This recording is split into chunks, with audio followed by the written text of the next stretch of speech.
sasagutin ng mga panels dito.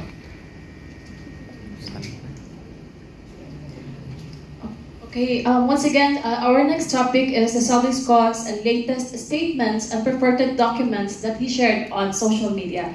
So, any bloggers po that do have any questions? Pero dun sa interim muna, mabalik tayo, susugan natin. Kasi they can question us regarding the interim release of yung decision ng interim release ni FPRRD. Baka po, may question po kayo that the panel can answer?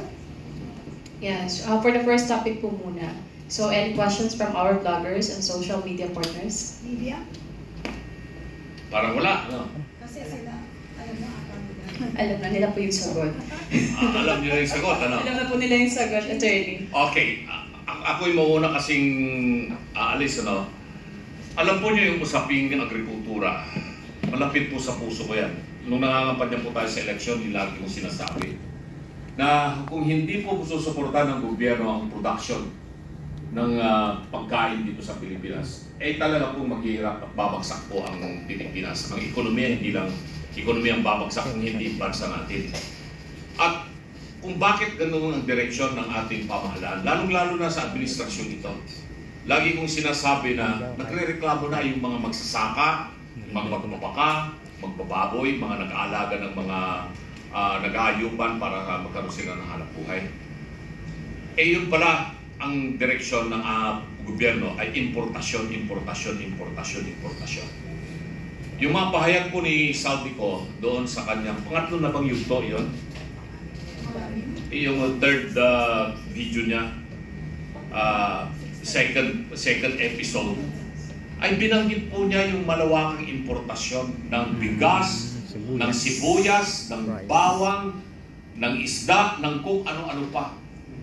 Lahat po ito ay patungkol po sa agrikultura. Nakaikot po ako sa Bulacan nung isang araw. Nakita ko yung malawak na mga taniman ng mga palay sa Bulacan. Pero wala pong nagtatanim. Masyadong mga magsasaka natin. Ganon din po yung sitwasyon sa Pangasinan. Dalawang probinsya po sa Luzon na pinanggagalingan ng pinakamalaking ani ng palay ay Pangasinan at Bulacan. Kasama na rin po dyan ang Nueva Ecija. At pag umakyat ka pa doon sa norte, sa Isabela at sa kaprobinsya po ng Cagayan. Ganon din po ang sitwasyon ngayon po dito sa mga probinsyang nabanggit. Palagay ko sa ibang mga probinsya rin, sa Bicol o sa Mindanao o sa Visayas, tinatamad na po yung ating mga magsasaka na magtanim ng palay, mag-alaga ng mga hayop. Kasi nga po, malulugi naman po talaga sila kung ganito po yung sitwasyon. Dahil nga po sa malawakang importasyon na nangyayari. Ang masakit pa, yung sibuyas. Pinakamalaki pong source ng sibuyas sa buong Asia ay nanggagaling po sa China. Lalong-lalo na po dyan sa probinsya po ng Shandong o kaya dyan po sa probinsya po ng Yunnan. Yan, malalawak ang taniman po nila dyan ng mga gulay. Alam po niyo kung magkano lang ang presyo? 1 kilo.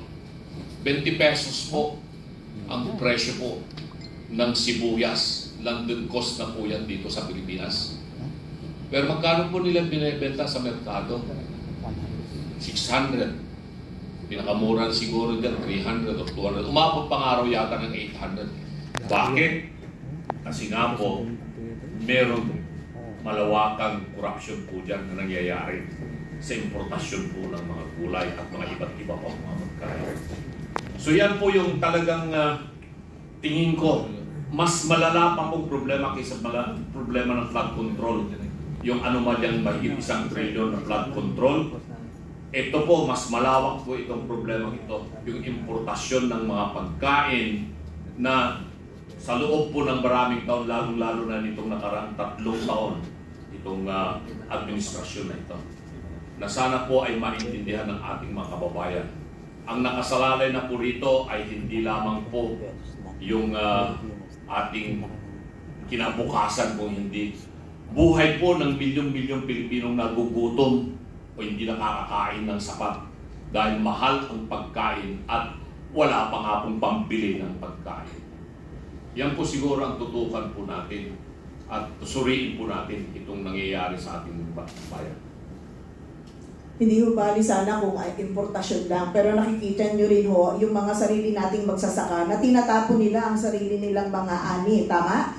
Yung mga nagtatapon ng kamatis sa tabing kalsada, bakit? Dahil sobrang bagsak din ang presyo.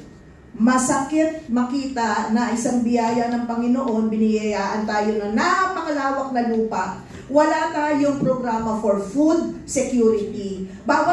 Israel nga, puro-puro disyerto yun, hindi ba? Pero bakit sagana sila sa pagkain? Tayo na may biyayang maraming tubig, malawak ang lupa, maraming Pilipino na kaya magbanat ng buto, pero tayo yung walang programa for food security. Doon din po ako nalulungkot. May mga pasilidad dapat tayo, yung FTI, hindi ba? Dapat dyan merong mga cold storage.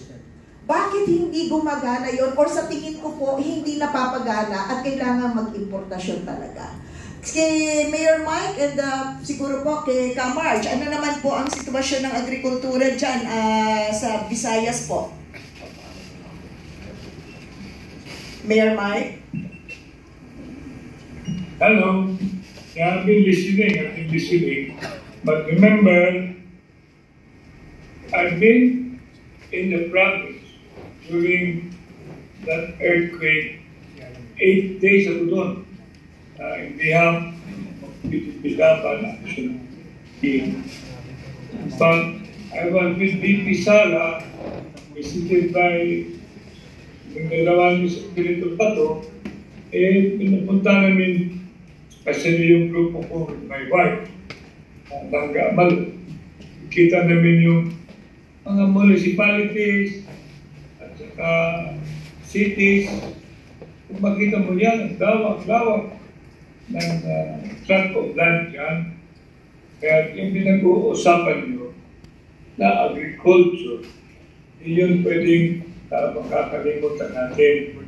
Yun nangyari doon.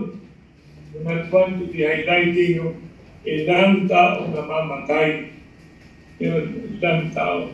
Tapos, pumunta ka naman dito sa Cebu City, ilang tao ang namamatay. Sa province, ilang tao ang namamatay. And we're talking about earthquake plus yung typhoon.